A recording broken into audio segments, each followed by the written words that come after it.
I was addicted to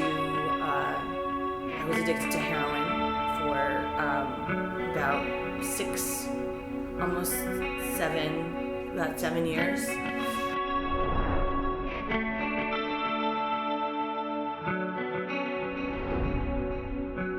I just couldn't take the level of stress that was going on in my life. My father was very abusive, very oppressive, very controlling, and I had a really hard time dealing with it. And basically, my son's father kind of introduced this really easy way to not have to think so hard about it. I'm not blaming him, to tell you the truth, because it was my choice in the end. But I mean, I definitely probably wouldn't have gone and actively sought it out either.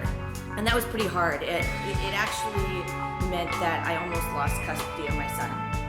My father found out that I was using, and he ended up calling Child Protective Services. And I was embroiled in the court system, which literally had us running around in circles for almost 4 years.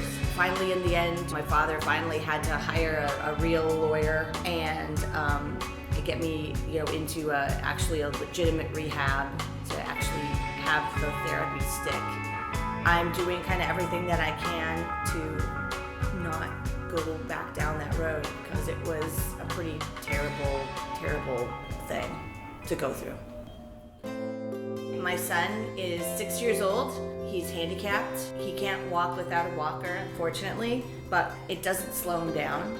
It's like it's not even a part of his consciousness for the most part. Being a single parent with him basically means that I'm taking care of all of his expenses, all of his physical therapy needs, as well as everything. I really did want children, and he was a huge surprise. I was like almost 4 months pregnant before I realized I was pregnant. He really has taught me that not only do I have to have patience with others, but I really do have to have patience with myself. I didn't even know that I was considered Generation X. I always knew I was an artist. I never had an identity crisis. The label Generation X means you don't know your place in the world. And it never occurred to me that I didn't have a place in the world. I'm here, so I have a place.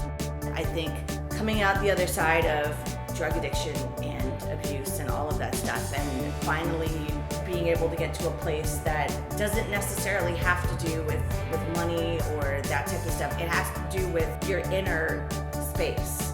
Are you in a place where you're legitimately happy?